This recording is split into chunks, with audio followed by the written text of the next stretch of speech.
ये तीन तस्वीरें एक साथ देखिए। इस शख्स का नाम है अभिषेक उपाध्याय, एबीपी न्यूज का सो कॉल रिपोर्टर है। इस शख्स का नाम है भदौरिया, जो एबीपी का ही एंकर है। और सोचिए, योगी जी के ऑफिस ने भी ट्वीट कर दिया और इन सब की पोल खेल दी ऑल्ट न्यूज के जुबैर ने। आपको पता है क्या हुआ है? ये जो तस्वीर देख रहे हैं ना, इसको ट्वीट किया गया कि ये एक बहुत बड़े वैज्ञानिक है। प्रोफेसर एन जॉन कैमन नाम का प्रोफाइल से इस ट्वीट किया गया। कहा गया, इस ट्वीट में लिखा गया, वो देखिए, only way to govern and maintain law and order in India is this, everything is else hogwash and bullshit. इसके बाद क्या था? विकास भदौरिया नाम के इस पत्रकार ने लिख दिया कि जर्मनी के विख्यात एवं सुप्रसिद्ध हृदय रोग विशेषज्ञ प्रोफेसर जॉन ने यूपी के सीएम की तारीफ की में उन्हें ट्वीट किया है। ट्वीट में एक तस्वीर भी टैग किया है बुलडोजर को लेकर। इतना ही नहीं, फ्रांस में जो चल रहा है उसको लेकर भी लोगों ने ट्वीट करने लगा कि फ्रांस में भी योगी जी को भेज दे। पहले तो सोचिए, मैं उस पर भी पत्रकारों की राय बता दूं। अभिषेक उपाध्याय लिखता है, जो एक ब्राह्मण पत्रकार है, कि फ्रांस को और पूरे यूरोप को अपनी पॉलिसी पर ध्यान देना चाहिए, माइग्रेंट पॉलिसी पर। उनका इशारा मुसलमानों की तरफ है। और वो अमीश देवगन, वो भी ब्राह्मण समाज के पत्रकार हैं, वो साफ साफ लिखते हैं कि फ्रांस पर लोग चुप्पी क्यों है। मतलब दुनिया के किसी दूसरे देश में कुछ हो तो मुसलमानों को जिम्मेदार ठहरा दिया जाता है। मैं पहले बता दूं, फ्रांस में क्रांति हुई थी। आप सोचिए, फ्रांस में क्रांति हुई थी। फ्रांस में लोग इसलिए नाराज हैं कि एक बच्चे को आप गोली कैसे मार सकते हैं। पहले गोली मारने वाली पुलिस ने कहा कि वो भाग रहा था और हमें कुचलने की कोशिश कर रहा था। फ्रांस में पुलिस के माथे पर कैमरा होता है और एक सीने पर। उस कैमरे से साफ पता चला कि उस लड़के से इन्होंने ड्राइविंग लाइसेंस मांगा था। 17 साल का लड़का था, उसने गाड़ी नहीं रोकी, वो भागने लगा तो इन्होंने शूट कर दिया। उसका चालान काट देते, जुर्माना कर देते, गाड़ी जब्त कर लेते। आप गोली नहीं मार सकते हैं। फ्रांस में जो विद्रोह हो रहा है वो किसी जाति धर्म का विद्रोह नहीं है। वहाँ गोरे, काले, हिंदू, मुस्लिम, सिख, ईसाई जितने लोग हैं, जैसे ब्लैक लाइव्स मैटर हुआ था अमेरिका में, रेसिज्म के खिलाफ है, उसको रेसिज्म माना जा रहा है। ये नहीं समझ पाएंगे, ये लोग जातिवादी हैं। ये भारत की तरह देखते हैं कि मुसलमान पर हमला होगा तो मुसलमान निकलेगा, दलित पर हमला होगा तो दलित निकलेगा, पिछड़ों पर हमला होगा तो पिछड़ा निकलेगा। मतलब जिस पर हमला होगा, जिसके साथ गलती होगी वो निकले। वो देश समूहवाचक संज्ञा से चलता है। उस देश के लोग गलत के खिलाफ बोलते हैं। जैसे वहाँ के राष्ट्रपति ने कहा, हाँ, हिंसा को सही नहीं ठहराया जा सकता है, लूटपाट को सही नहीं ठहराया जा सकता है, लेकिन सोचिए वहाँ की पुलिस तब भी गोली नहीं चला रही है। लेकिन यहाँ के पत्रकार एक धर्म विशेष के लोगों को टारगेट कर रहे हैं। तो ये अंतर है वहाँ की राजनीति में, वहाँ के लोगों में और यहाँ के लोगों में। अमेरिका में ब्लैक लाइव मैटर में सिर्फ ब्लैक नहीं थे। अमेरिका में जब अब्राहम लिंकन ने राइट्स दिए थे, जब वहाँ गृह युद्ध हुआ था, तो गोरे मारे गए थे काले लोगों को हक के लिए। भारत में आज भी जातिवाद, मनुवाद और ब्राह्मणवाद कायम है। यहाँ के जो जातिवादी विदेश जाते हैं, अमेरिका, रूस, फ्रांस, वहाँ भी जातिवाद करते हैं। और सोचिए तो किस तरह से ये दो बड़े पत्रकार, अभिषेक उपाध्याय और अमीश देवगन, ये दोनों चूंकि सवर्ण ब्राह्मण समाज से हैं, इसलिए इनको खटकता है। अब विकास भदौरिया, सोचिए, इन लोगों ने प्रोफेसर एन जॉन कैम, जिसका ये ट्वीट कहा, और जर्मनी का जिसको बड़ा डॉक्टर कह दिया, आपको पता है ये कौन है? ये आदमी, जब इसका नाम सुनेंगे ना तो आप हिल जाएंगे। इस शख्स का नाम है नरेंद्र विक्रमादित्य यादव, जो हैदराबाद पुलिस द्वारा अपने कर्मचारियों से ही धोखाधड़ी करने के आरोप में जेल जा चुका है। उसका असली फोटो भी संलग्न कर दिया गया है। तो आप सोचिए, ये वो शख्स है जिसके ट्वीट को लेकर इन लोगों ने, और योगी जी के ऑफिस से भी ट्वीट करवा दिया गया। सोचिए, योगी जी के ऑफिस से भी ट्वीट करवा दिया गया। और ये लोग कैंपेन, अभिषेक उपाध्याय कह रहा है कि गजब डिमांड है यूपी के सीएम योगी आदित्यनाथ की। मांग उठी है कि फ्रांस में दंगे को काबू करने के लिए भारत को चाहिए कि योगी आदित्यनाथ को भेजे, 24 घंटे में दंगा कंट्रोल हो जाएगा। मांग उठाई एक मशहूर हस्ती ने। यूनिवर्सिटी ऑफ लंदन से जुड़े प्रोफेसर, कार्डियोलॉजी की दुनिया के बेहद मशहूर नाम और यूरोपियन सोसाइटी ऑफ कार्डियोलॉजी का अभिन्न हिस्सा एन जॉन कैम ने। मतलब ये लोग कितने भ्रष्ट हैं, कितने बददिमाग हैं और कितने जातिवादी हैं। पहले तो मैं इनको जातिवादी कहता था, ये लोग बेवकूफ भी हैं। और ऑल्ट न्यूज ने फैक्ट चेक करके सब कुछ सामने रख दिया। तो सोचिए, मैं इसलिए कहता हूं इस देश के टीवी अखबार पर बिल्कुल भरोसा मत कीजिए। इससे अच्छा तो गली मोहल्ले का एक साधारण आदमी है जो बोलने से पहले, लिखने से पहले, पढ़ने से पहले सोच समझ लेता है, क्रॉस चेक कर लेता है। अब क्या कहेंगे आप अभिषेक उपाध्याय और विकास भदौरिया जैसे पत्रकारों को? ये लोग सरकार के प्रवक्ता हैं। कल सरकार बदल जाएगी, आज मोदी जी के प्रवक्ता हैं, कल सरकार बदल जाएगी तो वो उसके प्रवक्ता हो जाएंगे। इनको जनता से कोई लेना देना नहीं है, इनको संविधान से कोई लेना देना नहीं है, इनको तथ्यों से कोई लेना देना नहीं है, यहां तक कि इनको डेमोक्रेसी से कोई लेना देना नहीं है। फ्रांस में लोग नस्लवाद के खिलाफ लड़ रहे हैं। पूरे यूरोप में आप नस्लीय टिप्पणी नहीं कर सकते। आपको एक बात बताऊं, आपको जानकर हैरानी होगी, अमेरिका में भी कुछ लोग अभी भी नस्लवादी हैं, जिनकी बड़ी बड़ी कंपनियां हैं। वो जानबूझकर चाइनीज और भारतीय लोगों को वहां नौकरी पर रखते हैं ताकि ये लोग ब्लैक लोगों के खिलाफ नस्लवाद कर सकें, क्योंकि इन पर नस्लवाद का कानून लागू नहीं होता है, क्योंकि इनका इतिहास नस्ल का नहीं रहा है नस्लवाद करने का। लेकिन ये लोग जब वहां बड़े बड़े पदों पर बैठते हैं तो ब्लैक के साथ तो करते ही करते हैं। ये लोग अपने ही मुल्क के SC ST OBC के साथ वहां जातिवाद करते हैं, जिसकी वजह से इस तरह के कानून आ रहे हैं।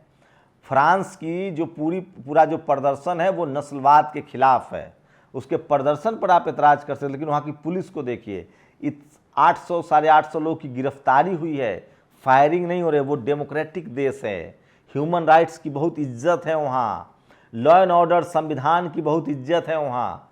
और उससे भी बड़े बात, जो फंडामेंटल राइट्स है, जो पॉलिटिकल असर्शन है, जो स्पीच, जो उनके जो मौलिक अधिकार हैं, जो राइट टू स्पीच है, जो बोलने का अधिकार है, उसके बड़े समर्थक लोग हैं वो। इनके तरह वो नहीं हैं अभिषेक उपाध्याय और विकास भदौरिया के जैसे। तो सोचिए ये लोग कितना फेक न्यूज़ फैलाते हैं, कितना फर्जी न्यूज़ फैलाते हैं इतने बड़े बड़े चैनलों में बैठकर। और इसका नतीजा देखिए क्या हो रहा है। आपको पता है, केंद्र की सरकार हो या विपक्षी दल हो, उनको लग गया है कि ये जो यूट्यूब चैनल्स हैं वो ज़्यादा विश्वसनीय हैं, ये लोग ज़्यादा विश्वसनीय हैं। और अब केंद्र सरकार टीवी अखबार की मदद नहीं ले रही है, यूट्यूबर्स को ढूंढ रहे हैं, बड़े बड़े यूट्यूबर्स जो हैं उनसे इंटरव्यू करवा रहे हैं, क्योंकि इनकी विश्वसनीयता खत्म हो चुकी है। तो सोचिए कि इन लोगों ने किस तरह से, चाहे वो फ्रांस की घटना हो या इस तरह से एक ट्वीट हो, उसको लेकर इन लोगों ने अफवाह फैला दिया, झूठ बो दिया। तो आप कल्पना कीजिए कि लोग दिन भर कितना झूठ फैलाते होंगे अभिषेक उपाध्याय और ये ऐसे अभिषेक भदौरिया जैसे लोग और अभिषेक उपाध्याय जैसे लोग। तो आप इसी से अंदाज़ा लगा सकते हैं कि इनका कुछ नहीं हो सकता है। अगर आप टीवी अखबार देख रहे हैं तो आप अपने आप को धोखा दे रहे हैं। किसी ने कहा है अगर आप टीवी अखबार नहीं देख रहे हैं तो हो सकता है आपको जानकारी ना हो, लेकिन अगर आप टीवी अखबार देख रहे हैं तो हो सकता है आपको गलत जानकारी हो जाए।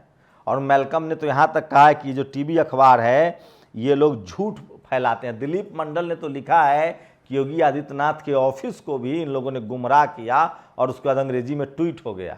कायदे से तो इन लोगों पर कार्रवाई होनी चाहिए।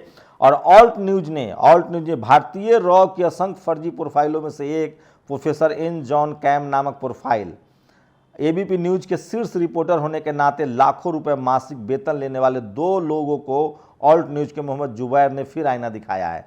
भारतीय रॉ की असंख्य फर्जी प्रोफाइलों में से एक प्रोफेसर एन जॉन कैम नामक प्रोफाइल ज़्यादा पुरानी नहीं है, कोई 1.5-2 साल पुरानी है। जर्मनी का निवासी बताती है, लेकिन हर पोस्ट भारतीय मुसलमानों, भारत के हालात पर संबंधित रहती है।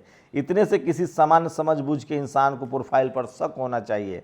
खैर, आज एबीपी न्यूज के 2 वरिष्ठ रिपोर्टरों विकास भदौरिया और अभिषेक उपाध्याय ने इसके योगी जी की प्रशंसा में किए गए ट्वीट को टिप्पणी के साथ आगे रिट्वीट कर दिया। ऑल्ट न्यूज के मोहम्मद जुबैर ने इसे तत्काल इसकी पड़ताल करके सूचना दी कि प्रोफेसर एन जॉन नाम का प्रोफाइल का संचालक नरेंद्र विक्रमादित्य यादव है, जो हैदराबाद पुलिस द्वारा अपने कर्मचारियों से ही धोखाधड़ी करने के आरोप में जेल जा चुका है। उसका असली फोटो भी संलग्न कर दिया है। आप कल्पना कर सकते हैं कि ये लोग कैसे काम करते हैं, क्या चलता है इनके दिमाग में। हिंदू मुस्लिम, हिंदू मुस्लिम, हिंदू। फ्रांस की खबर को भारत के मुसलमानों से जोड़ रहे हैं। वो नस्लीय हिंसा के खिलाफ, नस्लीय मर्डर के खिलाफ प्रदर्शन है। अभिषेक उपाध्याय कह रहे हैं कि पूरे यूरोप को अपने माइग्रेंट्स पॉलिसी पर ध्यान देना चाहिए। आपको लगता है ये लोग गलती कर रहे हैं? जानबूझकर किया जा रहा है। ये स्थिति है इस देश में। आप लोग अपनी प्रतिक्रिया दीजिए, आपकी प्रतिक्रिया बहुत ज़रूरी है। टीवी अखबार आपके बच्चों को हिंसक बना रहा है। टीवी अखबार आपको किसी धर्म, किसी जाति से नफरती बना रहा है। हिंसक टीवी अखबार आपको अमानवीय बना रहा है। टीवी अखबार आपको गलत जानकारी दे रहा है। टीवी अखबार आपको महंगाई, बेरोजगारी, देश की संप्रभुता, सेना से, सबसे आपको अलग कर रहा है। आपको टीवी अखबार सिर्फ भक्त बना रहा है। और जो टीवी अखबार में बैठे लोग हैं वो घोर कास्टिस्ट हैं, जातिवादी हैं, सांप्रदायिक हैं और बेवकूफ़ भी हैं। दिलीप मंडल ने तो यहाँ तक कहा है कि योगी आदित्यनाथ जी के ऑफिस को भी इन लोगों ने बेवकूफ़ बनवा दिया और जगहंसाई हो गई है। तो ये है भारत के टीवी अखबार की हालत, जिसकी वजह से अब सरकार भी उन पर भरोसा नहीं कर रही है। आप लोग अपनी प्रतिक्रिया दीजिए कि क्या भारत का टीवी अखबार जातिवादी है, मनुवादी है, सांप्रदायिक है, एंटी वुमेन है। सोचिए, वो एक यूपी की खबर चल रही है एक महिला अधिकारी को लेकर, मैं तो नाम भी नहीं लेना चाहता हूँ, गलत बात है। उनकी निजी जिंदगी को किस तरह से सड़क पर लाया जा रहा है, और इसकी वजह क्यों है, क्या है?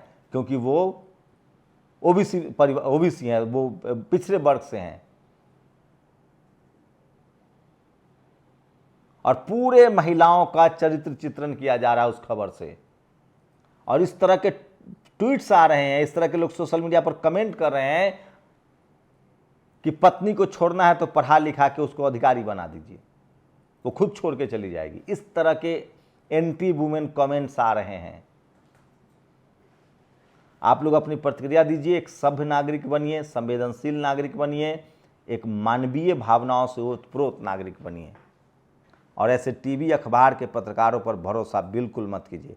क्या लगता है? आप लोग की प्रतिक्रिया बहुत ज़रूरी है। आप हमें कमेंट सेक्शन में बताइए, क्या भारत का टीवी अखबार जातिवाद, मनुवाद, सांप्रदायिकता और लैंगिक भेदभाव का अड्डा है? और इसकी वजह है जाति। जब तक वहाँ रिजर्वेशन नहीं होगा, हर कम्युनिटी के लोग नहीं होंगे, तब तक ये ठीक नहीं होगा, क्योंकि अमेरिका में भी ऐसा हो चुका है। आप फ्रांस के अखबारों की रिपोर्टिंग देखिए, फ्रांस के टीवी की रिपोर्टिंग देखिए। वो नहीं कह रहे हैं कि ये एक धर्म विशेष या जाति विशेष के लोग हैं या एक नस्ल विशेष के लोग हैं। वो कह रहे हैं ये नस्लीय टिप्पणी है। वहाँ के फ्रांस के राष्ट्रपति ने कहा है कि मैं पीड़ित परिवार के साथ हूँ। शुक्रिया। नेशनल दस्तक की आपसे गुजारिश है कि अगर इसको बचाना चाहते हैं तो नेशनल दस्तक को सब्सक्राइब करने के लिए रेड कलर के सब्सक्राइब बटन को दबाएं, फिर बेल आइकन की घंटी दबाएं। नेशनल दस्तक को बचाने के लिए बहुत ज़रूरी है कि हर खबर को शेयर करें, लाइक करें, कमेंट जरूर करें।